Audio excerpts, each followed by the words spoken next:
Vivimos en una época profundamente obsesionada con el legado, ¿verdad? Uf, totalmente. Construimos imperios todo el rato. O sea, ya sean estructuras financieras globales o, bueno, simplemente perfiles impecables en plataformas digitales. Acumulamos capital visual y social sin parar. Sí.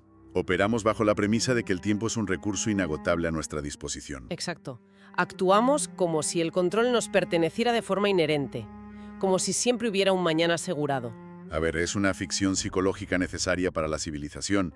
Esa ilusión arquitectónica de seguridad nos permite proyectar el futuro sin paralizarnos por la fragilidad de nuestra propia biología. Pero imaginemos por un momento que alguien decide hacer saltar por los aires esa arquitectura mental. Y además sin previo aviso. Madre mía, pasaríamos de esa cómoda burbuja a un territorio de pánico absoluto. Totalmente. Pasamos a un mundo donde la Tierra misma parece consumirse. Y una legión de esqueletos avanza con una eficiencia mecánica, arrasando con todo a su paso. Reyes, clérigos, campesinos, todos empujados hacia el mismo abismo. Y de eso va el tema de hoy. Bienvenidos y bienvenidas a este análisis profundo.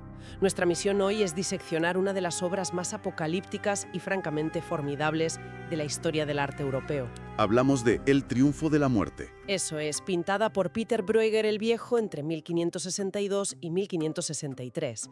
Nos apoyamos directamente en los exhaustivos registros y el análisis iconográfico del Museo Nacional del Prado. Unos registros fascinantes, por cierto, porque nos van a ayudar a entender no solo el caos visual de esta tabla, sino algo insólito. Así, la banda sonora, quien nos escucha debe saber que vamos a examinar la acústica del cuadro. Exacto. Bruegel no se conformó con pintar el fin del mundo. Diseñó meticulosamente cómo debería sonar, codificando una banda sonora muy perturbadora a través de los instrumentos que empuñan sus figuras. Vale, vamos a desgranar esto.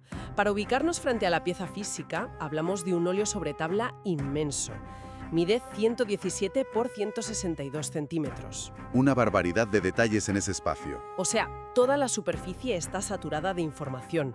Está dominada por un paisaje yermo, barcos ardiendo en la distancia y un cielo asfixiado por el humo. Pero lo primero que te golpea no es la multitud. Es el color. El color es clave aquí. Todo está bañado en un tono pardo rojizo. Sí. Viendo ese filtro cromático, funciona exactamente como las luces rojas de emergencia en un submarino o en un búnker. Al eliminar los tonos fríos y confortantes de la luz del día, desencadena una respuesta biológica. Una respuesta de alerta inmediata, claro. Eso es. El cerebro de quien lo mira registra un peligro inminente antes siquiera de identificar a los personajes. Y esa saturación rojiza es el primer asalto psicológico de la pintura. Bruegel suprime cualquier vía de escape visual. Ya, porque normalmente en el arte de los Países Bajos el horizonte suele ofrecer un respiro, ¿no? Un punto de fuga celestial o natural. Exacto, pero aquí no. Aquí el horizonte es fuego, y en el centro exacto de la composición, la muerte cabalga un caballo rojizo y escuálido. Empujando a la masa humana hacia un ataúd monumental. Que actúa como una trampa de embudo, ¿sí? Es una maquinaria de exterminio donde el entorno mismo es hostil. Un momento. Fíjate que si pensamos en la tradición clásica del memento mori, normalmente es algo súper sutil. Sí, lo típico de una calavera pequeña en una esquina. Claro, una calavera reposando discretamente junto a un libro en el escritorio de un erudito. Es casi como un susurro filosófico que te dice, recuerda que morirás. Pero esto no es un susurro. Para nada, esto es el clímax absoluto de una película de zombies o de desastres modernos, pero pintada hace casi 5 siglos. Es un asedio a gran escala. Una comparación muy acertada, la verdad. Entonces, yo me pregunto, ¿por qué Bruegel siente la necesidad de abandonar esa sutileza filosófica? O sea, ¿por qué convierte la mortalidad en una pesadilla militar y asfixiante? ¿Qué buscaba provocar en la mente de alguien del siglo XVI? Pues a ver, porque el contexto del siglo XVI no permitía sutilezas. Bruegel fusiona la tradición medieval de la danza de la muerte, que era mucho más alegórica, con la cruda realidad de su época. Que era bastante terrible. Brutal. Hablamos de la constante amenaza de la peste, los conflictos bélicos en Europa y una inestabilidad política tremenda. Ya veo. Y hereda un poco esa densidad narrativa del Bosco, ¿verdad? Ajá. Hereda la densidad narrativa del Bosco, pero elimina la redención. Qué fuerte. Sí, fíjate que en el Bosco suele haber un rincón para lo divino, o un juicio final con posibilidad de salvación. Pero Bruegel clausura el cielo. No hay escapatoria. Ninguna. Convierte esa advertencia visual en un recordatorio implacable de que la materia mundana es finita y frágil. Y si el paisaje asfixiante bloquea cualquier esperanza de huida física, Bruegel procede a desmantelar la otra gran ilusión humana. La jerarquía. Exacto, la jerarquía social. La muerte aquí opera como la gran igualadora térmica del universo. Nadie se salva, da igual lo que tengas en el banco. Literal, si observamos la esquina inferior izquierda del cuadro, el fracaso de las estructuras de poder se vuelve físico. Vemos la figura de un monarca cayendo al suelo. O sea, un rey muerde el polvo como cualquier otro. Sí, y está envuelto en un pesadísimo manto púrpura con ribetes de armiño, aferrando su corona desesperadamente. Pero un esqueleto, envuelto en un sudario, está a su lado sosteniendo un reloj de arena. Mostrándole que la arena ya ha caído por completo, su tiempo se ha acabado. Y a escasos centímetros hay otro esqueleto con armadura que está hundiendo sus manos óseas en unos barriles de madera. Unos barriles desbordantes de monedas de oro y plata. Lo cual nos lleva a pensar, entonces, ¿qué significa todo esto? Si un monarca legitimado por el derecho divino en pleno siglo XVI cae exactamente igual que un campesino o un mercenario. Y sus barriles de oro son tratados como simple chatarra por un esqueleto, claro. Exacto. Podemos leer esta pintura no solo como una lección religiosa, sino como una crítica social radical.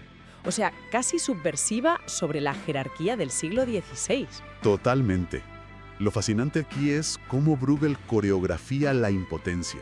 No es solo que el rey muera, es la total irrelevancia de su estatus en el proceso. O sea, su poder no le compra ni un segundo más. Ni uno. Bruegel está afirmando que la pirámide social entera es un teatro. Es una ficción administrativa que se desmorona en cuanto el reloj de arena se vacía. En otras partes de la tabla vemos a soldados y nobles intentando formar líneas de defensa. Desenvainando estoques y lanzas contra la marea de huesos, me imagino. Sí, sí. Pero la pintura deja clarísimo que resistir o rendirse produce exactamente el mismo resultado. El destino funesto es idéntico. Exacto. La maquinaria de la aniquilación no distingue entre el coraje militar, la autoridad real o el pánico del pueblo llano. Es una disolución completa del ego y de la estratificación social. Y precisamente porque el estatus visual falla en proteger a estas figuras, Bruegel da un paso más allá. No se limita a arrebatarles la dignidad visual. Ataca directamente sus sentidos. Ataca sus sentidos. Sí, aquí es donde dejamos el plano puramente visual y entramos en el análisis iconográfico del sonido, documentado por el Prado. Descubrimos que la muerte no opera en silencio. Para nada. El paisaje acústico de esta obra es ensordecedor. Y aquí es donde se pone realmente interesante, porque hay una ironía anatómica salvaje en juego. Cuéntame. Estamos viendo a seres que carecen de pulmones, los esqueletos, soplando trompetas con una fuerza inaudita, y a seres sin tendones ni músculos golpeando instrumentos de percusión. Es un contraste brutal. Bruegel instrumenta el apocalipsis utilizando herramientas sonoras que la audiencia de la época reconocería instantáneamente, pero pervirtiendo su mecánica y su propósito. O sea, pervierten el uso normal del sonido. En la parte superior izquierda de la composición, un par de calaveras tiran rítmicamente de unas cuerdas. Para hacer voltear unas enormes campanas de iglesia fundidas en metal dorado, ¿verdad? Sí, campanas suspendidas de las ramas de un árbol muerto. El toque a muerto literal. Y abajo, un esqueleto conduce un carro fúnebre rebosante de calaveras, agitando mecánicamente una pequeña campanilla de mano. Claro. Y es que la campana, en la Europa de la Alta Edad Moderna, es el reloj público y el sistema de alerta civil. Marcaba el ritmo de la vida. Exacto. Marca las horas canónicas, avisa de incendios, de invasiones y, por supuesto, de luto. O sea, ver a la muerte apropiarse del sistema de comunicación de los vivos significa que ha tomado el control del tiempo y del espacio aéreo. Y el sonido no se queda solo en el anuncio civil. En el centro de la vorágine, un escuadrón de esqueletos alza sus cráneos mientras sostienen trompetas naturales. Son trompetas rectas, largas, forjadas en un metal plateado que brilla muchísimo contra el humo rojizo, abriéndose en una gran campana al final. Y a la derecha, fíjate, otro esqueleto se ensaña con un par de atabales. Ah, sí, los atabales. Esos enormes timbales de caja semiesférica metálica, ¿no? Los que están cubiertos con parches de piel animal. Esos mismos. Los está golpeando ferozmente con baquetas de madera de forma alterna, marcando una cadencia pesadísima. Analizando esto, me da la clara sensación de que estamos ante una guerra psicológica. Funciona esta música heráldica y de campanas como una forma de terror psicológico contra los vivos en la composición. El uso del sonido como arma táctica es innegable aquí. En un campo de batalla real de la época, ese ruido abrumador de tambores y metales no es solo para dar órdenes. Está diseñado para reventar los nervios del enemigo. Totalmente. Para quebrar su moral antes de que las espadas siquiera choquen. Los atabales y las trompetas rectas son el monopolio acústico de la caballería y de la realeza.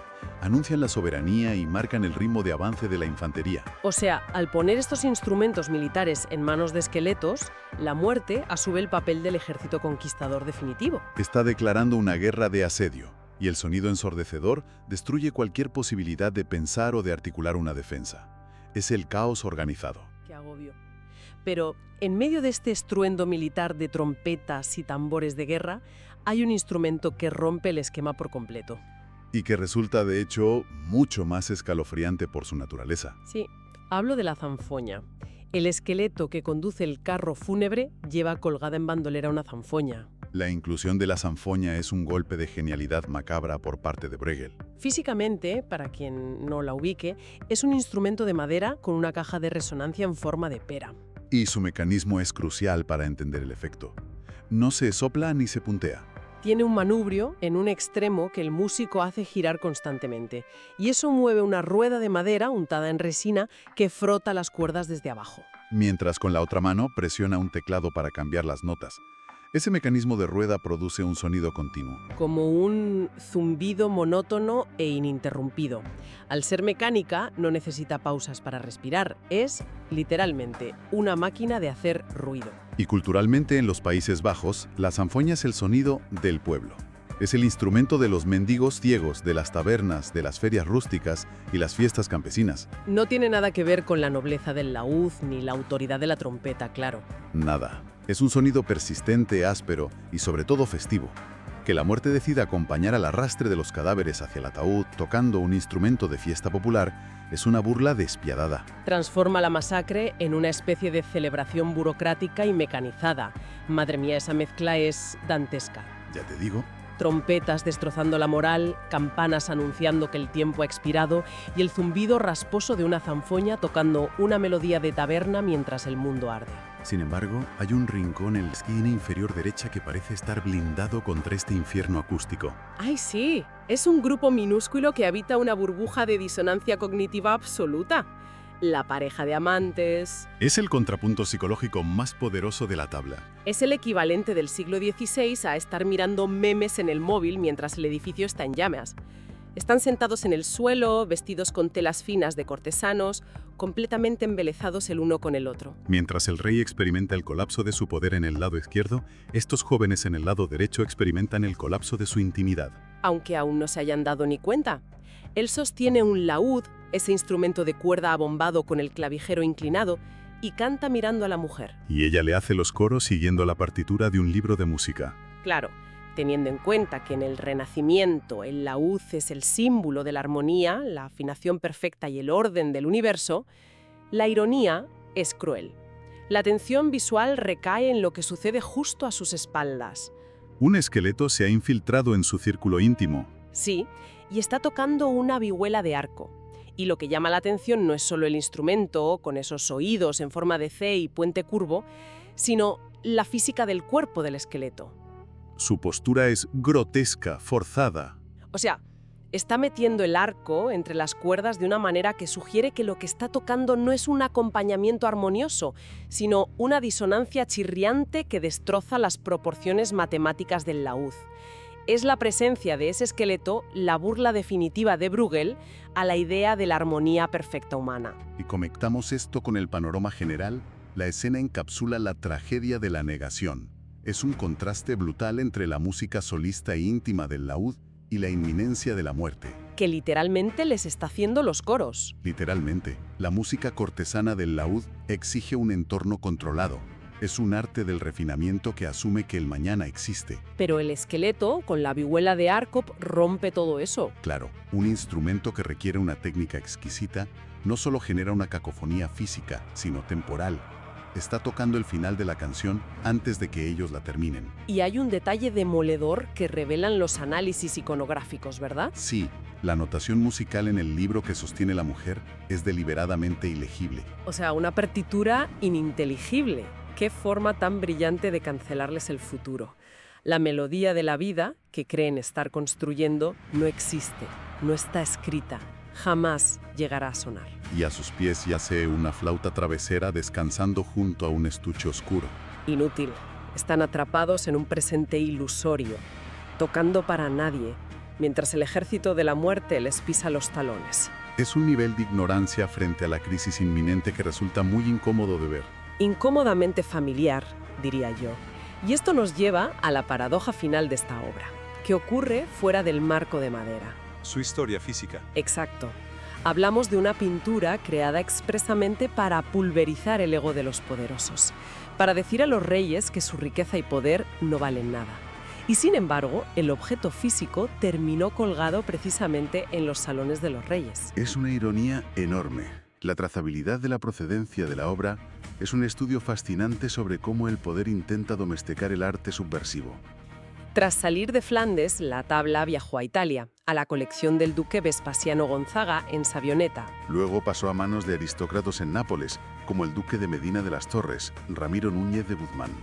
Hasta que en el siglo XVIII cruzó la frontera y entró en la colección real española. Fue adquirida por la reina Isabel de Farnesio. Una de las figuras políticas más formidables e influyentes de su tiempo. Sí, y hay registros de tasación antiguos donde la obra, valorada en unos considerables 6.000 reales, figuraba inventariada en el Palacio Real de la Granja de San Ildefonso bajo un título bastante pintoresco. El famoso Brúgul Infernal. Brúgul Infernal, sí. A mí esto me asombra. ¿Cómo crees que interactuaba la realeza con una imagen que literalmente muestra a un rey siendo despojadole todo? Imaginar a Isabel de Farnesio rodeada de lujo exhibiendo esto. ¿Lo veían como una advertencia genuina o simplemente como un trofeo artístico fascinante? Esto plantea una pregunta importante sobre la psicología del coleccionismo en las élites de la alta edad moderna. Hay una dualidad muy marcada aquí. ¿Entre el lujo y el mensaje? Sí. Desde la óptica de la devoción privada, contemplar esta obra podía entenderse como un ejercicio de piedad severa. Un monarca que convive con esta imagen demuestra teóricamente que comprende que su poder es un préstamo terrenal. Una concesión divina temporal. Exacto. Es la materialización de la humildad cristiana llevada al extremo, el famoso memento mori. Ya, es como llevar un cilicio pero colgado en la pared del comedor, para que todos lo vean. Eso es, pero la ironía es insalvable porque, simultáneamente, poseer un Bruegel original, una pieza de tal complejidad técnica, es el acto máximo de vanidad y ostentación. O sea, exhibir el fin de las jerarquías demostraba un estatus jerárquico inalcanzable. Exacto, una sofisticación intelectual y un poder económico brutal. La obra, que critica el valor material del oro, fue comprada con él. El mercado del arte y el prestigio dinástico terminaron absorbiendo el mensaje radical. Lo transformaron en un artículo de lujo para la realeza. Hasta que finalmente encontró su lugar definitivo, donde se puede visitar hoy. La Sala 055A del Museo Nacional del Prado. Sí, abierto ya al público general. Es un poco la victoria final del museo sobre el uso privado, aunque la pintura siga golpeando a quien se detiene frente a ella. Desde luego, es una obra inagotable. Bueno, el recorrido que hemos trazado hoy es monumental. Hemos atravesado ese paisaje asfixiante y teñido de rojo que activa nuestras alarmas biológicas. Vemos presenciado el fracaso rotundo del rey frente al reloj de arena. Constatando que el poder es inútil frente a la aniquilación. Nos hemos sumergido en esa perversa sinfonía, el terror táctico de las trompetas rectas y los atabales esqueléticos. Y el zumbido incesante y festivo de la sanfoña. Sí. Y, por supuesto, hemos diseccionado la burbuja ignorante de esos jóvenes amantes aferrados a una partitura en blanco, asediados por la vihuela de arco. Para terminar rastreando el irónico destino final de este Bruegel infernal en la colección de Isabel de Farnesio y el Prado. Una subversión capturada en madera que sobrevive casi 500 años después. Y para cerrar este análisis profundo, creo que hay un pensamiento provocativo final que resulta inevitable. A ver. Al contemplar a esos jóvenes del rincón derecho, absortos en su laúd mientras la destrucción los rodea, en nuestra sociedad contemporánea, con el exceso de distracciones, creo que todos llevamos nuestro propio laúd. Sin duda. Todos sostenemos un libro de música con una partitura ininteligible. Exacto. Son esos mecanismos de evasión, esas pantallas en las que nos refugiamos para anestesiar la certeza de nuestra propia fragilidad, para no pensar en el panorama general ni en nuestra propia mortalidad. Es el escudo cognitivo moderno del que hablábamos, el refugio estético frente a la impermanencia. Frente a ello, la audiencia debería preguntarse hoy en día, ¿cuál es mi propia burbuja? ¿Qué melodía insisto en tocar para evitar escuchar el estruendo que avanza a mis espaldas? Si alguna vez visitan la sala 055A del Prado, hagan el ejercicio de quedarse un momento en silencio frente al cuadro. Y escuche. Sí. Si prestan la suficiente atención, tal vez puedan escuchar el eco de esas campanas y trompetas advirtiendo que el tiempo sigue corriendo. Ha sido un placer compartir este espacio. Estoy convencido de que quien nos escuche no volverá a ver la obra igual. Ojalá que no. Esperamos que hayan disfrutado mucho de este análisis profundo. Hasta la próxima.